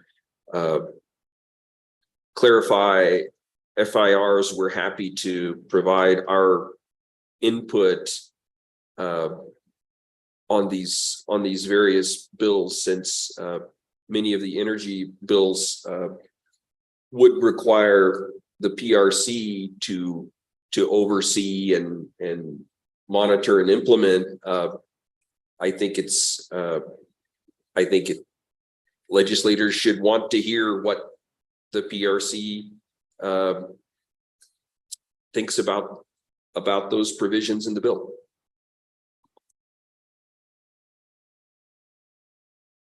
Okay, so just summarize what I'm hearing is it would be of value for us to at least try to provide PRC advice as a resource to legislative process as it's ongoing right now. And then first step might be asking our utility division staff to do that. And if people want to talk to commissioners, they can. If they want to talk to different members of the staff, they can. So I think broadly, it's make ourselves available to help legislators through their process. I think that makes sense. And, I think it makes sense for the, commissioners to have some initial conversations with legislators and let them know that we're happy to play that role. And then Commissioner Aguilar, I agree that we should have a deeper discussion on what we want to do with Senate Bill 434. But just to wrap up the discussion we're having now, I'll take it a step further and ask if it makes sense to you that we ask our new Chief of Staff, Choya Corey, to start with some of these conversations, just to help us navigate through this space. But I think that makes sense. Yeah, I absolutely agree. okay, so I don't know that we need to vote on this. Just want to make sure. I've heard broad agreement. What I'll do next after this meeting, I'll sit down with Choya and just describe to her what I saw happening in legislature. I would encourage my fellow commissioners to do the same, and then she can start having these conversations, and we'll build a good process as we go, knowing that this is a pretty time limited thing. This session's about half over, and one of the things that I hope we get out of this is a better understanding of process going forward. So then, having said that, I'd say let's move on to the next PRC changes. That's a bill that would modify, for I'm not sure I'm using the right legal term, the Sunshine Act, to help improve clarity around the kind of conversations that fellow commissioners can have in this 3-member commission where 2 commissioners constitute a quorum. So I'll go ahead and turn the floor over to you, Commissioner Aguilar, if you want to start or lead that discussion. Sure. I just want to clarify that it would not revise the Sunshine Act, but would revise the Public Regulation Commission Act, and would facilitate discussions about internal procedures and sort of make sure that our advisors are able to have conversations with us. And these are problems that have arisen from the decision to move from 5 commissioners to 3. Essentially, conversations that used to be able to be had by 2 commissioners can no longer be had because 2 commissioners now constitute a quorum. And there are some, I think it's been unduly burdensome to have conversations about, like, our advisors, for example. How many advisors we need? Do we need them to be engineers, accountants, technical advisors? And so this bill would allow us to have those conversations more easily. And so I, sort of helped in providing some ideas, and I guess also was kind of the impetus for this. And so I support the changes, but I, wanted to see where you are, Chair and Commissioner Ellison, and my eventual proposal would be for whenever this comes up to have somebody support it. Unfortunately, I don't know when it's going to come up for discussion, but I am in Washington, D.C. right now, so I would be happy to support via Zoom, but I will not be able to be there in person. So I don't know if, assuming you are supportive, I don't know if one of you would want to do that, or if maybe Choya would be a good person to do that as well.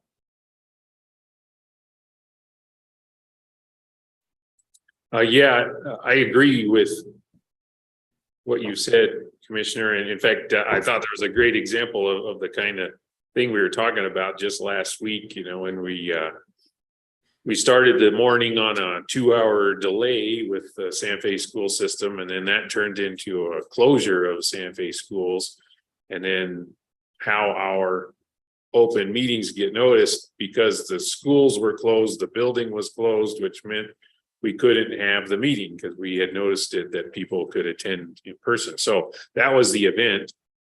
So on a very short fuse, needed to have a conversation among commissioners of what to do. You first of all understand why that was the case, and then what to do about it. That conversation had to be handled by individual phone calls between Office of General Counsel and commissioners, and because of the timing, we needed to share resources. So there was more than one person on Office of General Counsel handling those individual phone calls.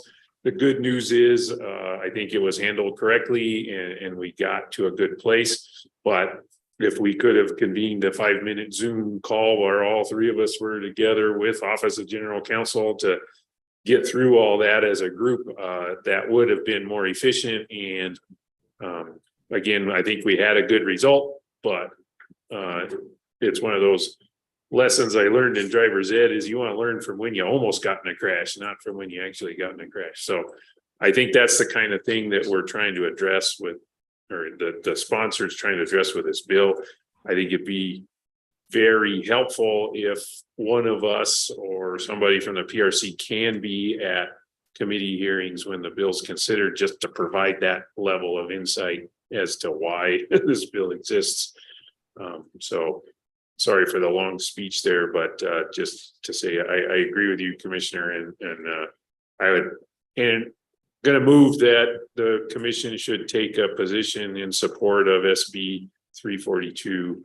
And then my understanding is if that motion is seconded and passed, support means somebody will be there to help the bill through the process. I'm ready to second that motion, but I Oh. Yeah, sorry, Commissioner Aguilar, Commissioner Ellison correctly corrected my bill number. It's SB 434 PRC changes. So I'm a disaster with looking at these things electronically.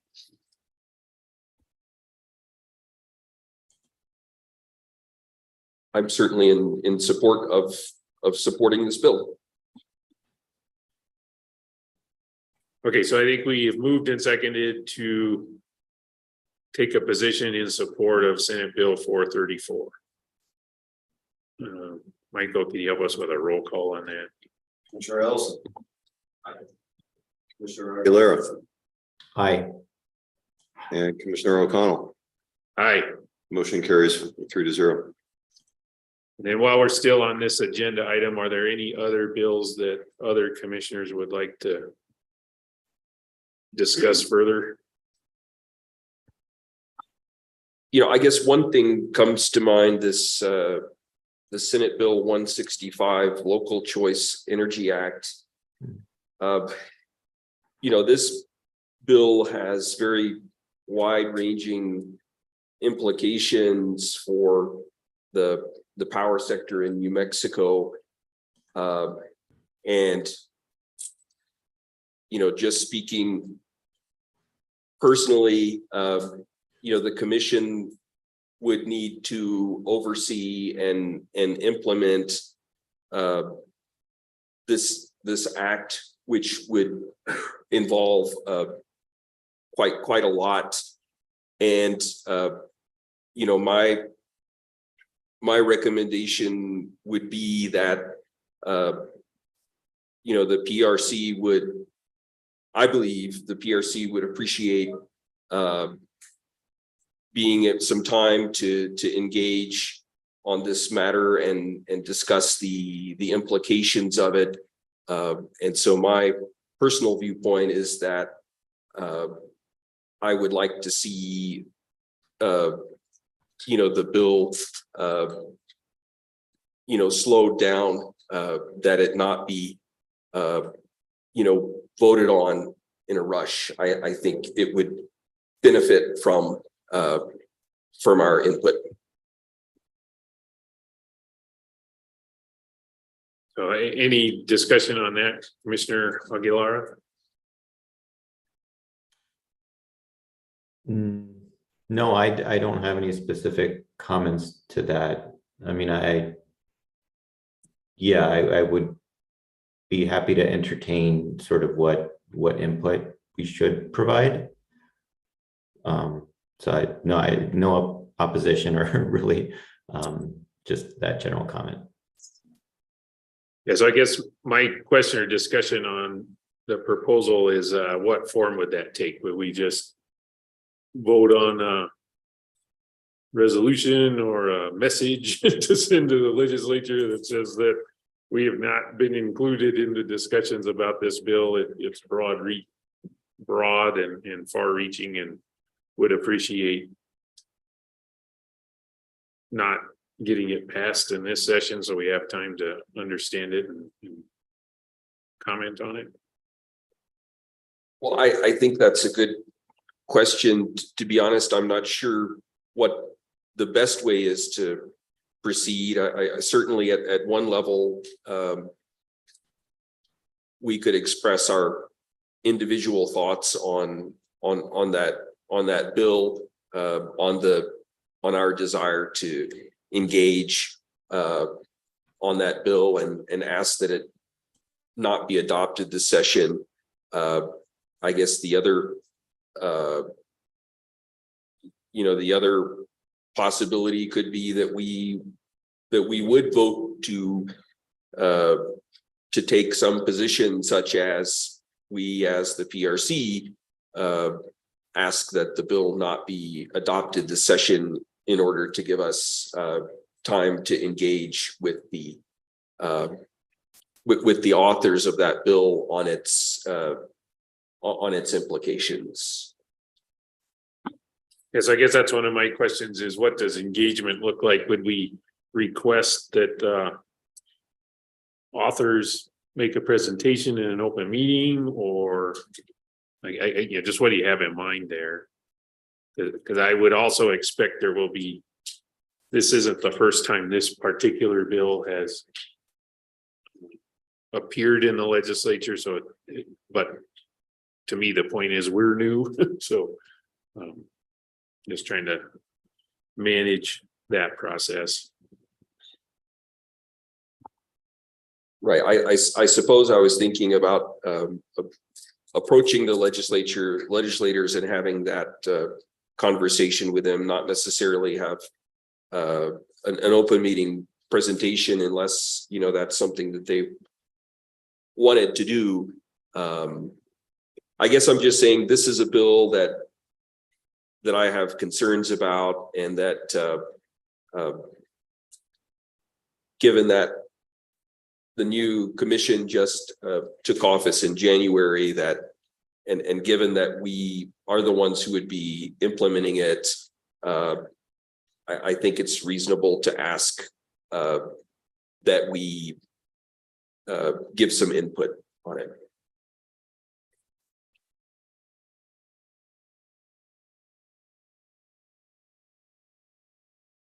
And so I guess I'll ask Office of General Counsel for just some advice on what vehicle for input might be. To me, it might be just, we'll add that to the portfolio of things that we discussed with Chief of Staff before she heads over there, or should we do something more, what are our options for doing something more formal than that? Mr. Chairman, Commissioners, I mean, certainly the Commissioner could, if the goal is to slow down, or in essence, I mean, what I'm hearing is that this bill not be passed this session, then the Commission could certainly adopt a formal position opposing the bill, adoption of the bill, and instruct staff. There's been an FIR written highlighting some of the issues in this case, and staff could appear at committee hearings where it's being considered. The commissioners having, since the commission would have taken a formal position on it, commissioners could also independently go over there, represent that the commission as a body does oppose the bill. Those are certainly options that the commission could take at this time. Yeah, thank you for that. And then I guess just where I'm at personally on that bill is, again, it's a good example that we have written an FIR. I think the FIR at least highlights some of the things that I would agree you need careful consideration before the bill passes. So I guess my recommendation is let's include that on the list of things that, as our chief of staff begins working with legislators, that's one of the things she feels safe and empowered to talk about, because we agree with the FIR. So do we want to go further than that? Is I guess my next question. Yeah, I guess for me, I oppose sort of, seems stronger than where I necessarily am, not having done a whole lot of homework on this particular bill.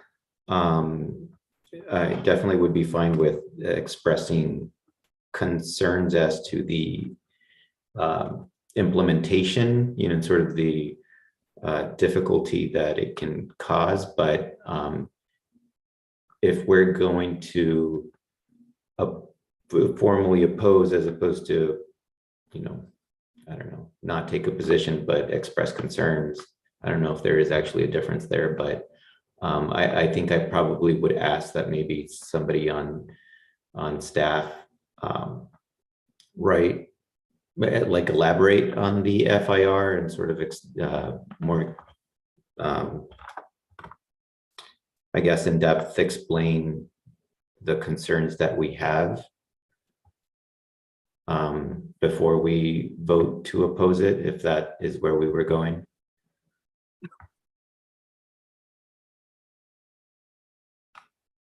I would certainly agree as a first step to include it on the list of bills that Ms. Khoury is going to discuss with legislators.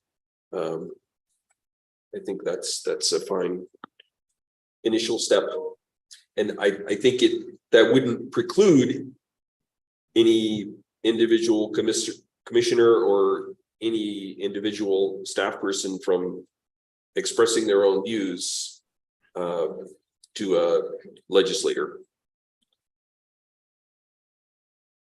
Yeah, so I'm hearing agreement that let's follow our earlier described process on the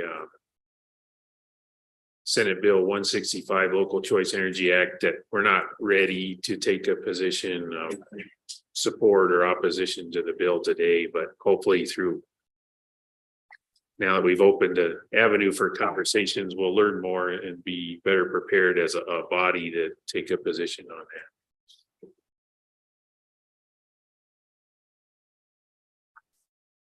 So any discussion on any other bills?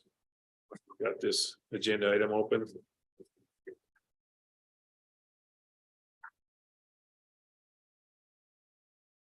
Okay, so hearing none, I'll move us to the next item on the agenda, communications with commissioners. Go ahead and start with Commissioner Aguilara today on that. Yeah, so I just want to update you on my travel plan. So I had a flight to go back to New Mexico on Monday and be in person next week. But my plans have changed, given that I did something stupid this weekend and fell off a ladder and dislocated my shoulder. And it's complicated sort of my move. And so now I'm thinking that I'm going to finish packing up my stuff and my family here and then, just move. So we're under contract on a house and it seems like a pretty solid deal. So we have scheduled our movers and have our, scheduled our car to be transported and all that. So I think, yeah, so given my shoulder dislocation, I think I'm just gonna, and I also have appointments here now for rehab. So I think I'm just gonna head on over to New Mexico in, I don't know what the exact date, but it's around March 15, actually March 17. And then I would be there permanently after that. Yeah, thank you. Commissioner Ellison. I wanted to mention, we've been getting quite a few consumer complaints recently about the price of natural gas, of residential natural gas. I think it would be appropriate to ask New Mexico Gas to make a presentation at a future open meeting to really describe what goes into the price of natural gas. I don't think we necessarily need to make a formal bench request. I think they would be happy to oblige. I just wanted to get your input on that and on whether you agreed that would be a good idea. Yeah, I agree that communicating more, not less, on what's going on with gas bills is good. I also just fundamentally think that the first responsibility on that is with the utility.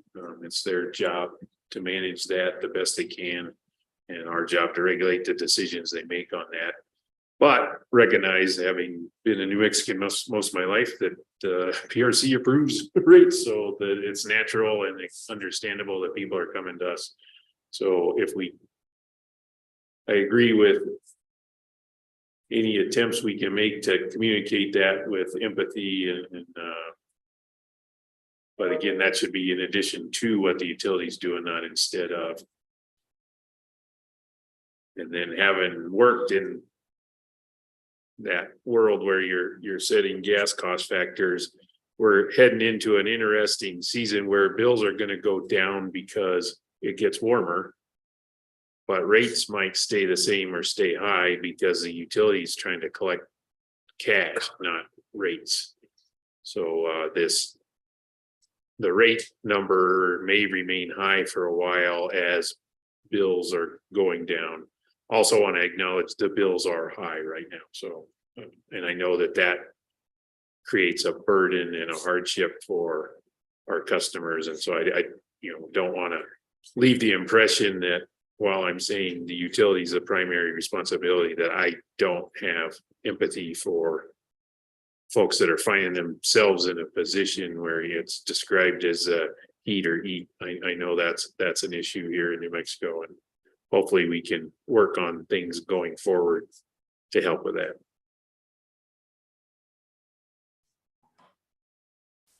Yeah, thank you. And I would just I agree with all of those sentiments, and I would just add that I'd be I guess one question I would have for the presentation is to ask what efforts have been made to communicate with customers and what has been communicated, sort of about the reasons for the increase in customers' bills, and ask maybe how they handle those inquiries. I know that we've been getting emails probably daily from consumers, and so yeah, I understandably so, it's a difficult situation, and also one where the principals of supply and demand are, coming into play. But yeah, it's not easy. So I think overall, yes, I think the presentation is a good idea. But the other part that I guess I am questioning is how the communication is being made to the consumers, because I'm not sure that they're going to be watching the meeting here. So maybe if, maybe if like, the media would sort of explain the presentation that will occur here next week or whenever it is, that would be helpful. But yeah, I think that's sort of the link that I would want to make sure is there too, is the communication with the consumer. Okay, so just to make sure I'm hearing this conversation correctly, we're gonna request a presentation on, is it on gas bills, gas prices, or communication of this situation that we're in where bills have been high and probably will be high for at least another month or two, or all three of those at the next open meeting? Right, my suggestion would be that we ask New Mexico Gas to do a presentation on the reason the rates are what they are, what the wholesale, what goes into the gas rates, the wholesale component, the regulated distribution component, the continuing cost ramifications of Winter Storm Uri from 2 years ago, as well as to discuss and answer some questions in terms of how they've been communicating with customers and how they handle customer complaints in that regard. And I would hope that we would have the opportunity to ask some questions at the same time. Okay, thank you. So we're going to request a presentation for New Mexico Gas Company on the environment that is creating the bills that customers are seeing now. And that'll be an interactive presentation with opportunity for commissioners to ask questions from the utility. I agree, that's a good step to take. It might feel a little inadequate looking at the bills that people are facing, but I think that's an important and appropriate first step.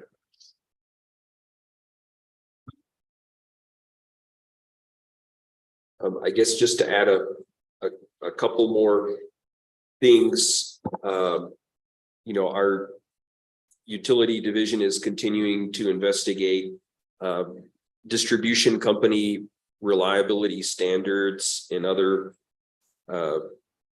jurisdictions. I'm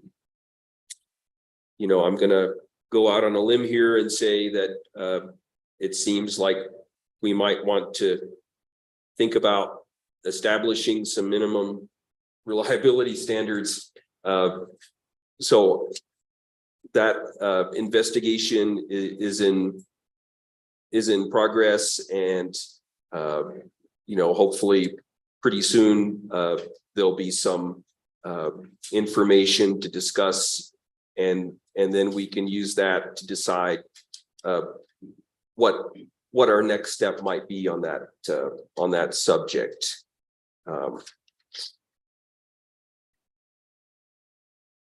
I guess one other matter, we did get a customer complaint regarding propane, and the fact that when a person leases a tank, the status quo is that the agreement that they sign binds them to get propane delivery only from that company that they're leasing from, and those prices can differ quite markedly from what someone might pay if they own their own tank and could shop around for propane delivery.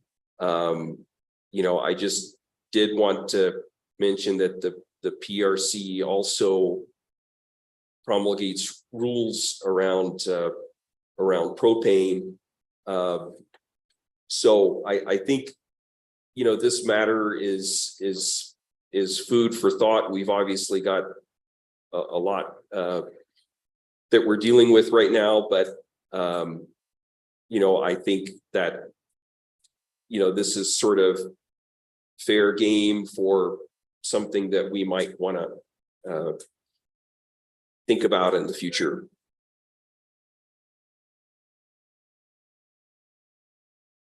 Yeah, thank you. Do you have any other items? I have one last one. So we still have to finalize which committees and groups that we're each going to join.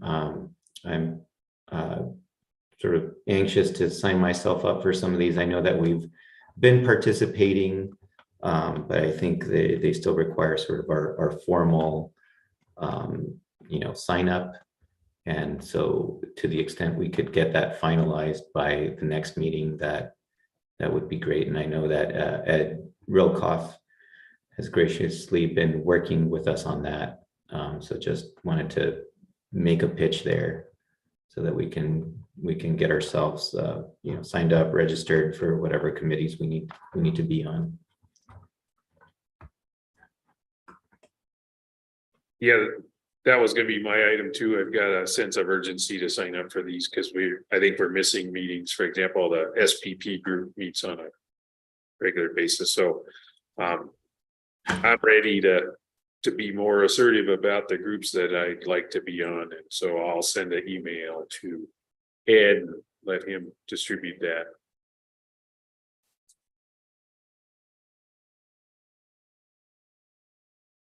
So That's all I had.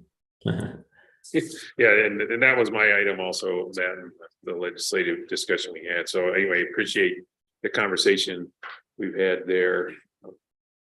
And then been trying to teach myself this job of chair, and I think I actually do have to ask for a move to adjourn. So my PRC out style of adjourning is not really acceptable. So I move that we adjourn. Second motion. Yep. All right, seeing no disagreement, we're adjourned.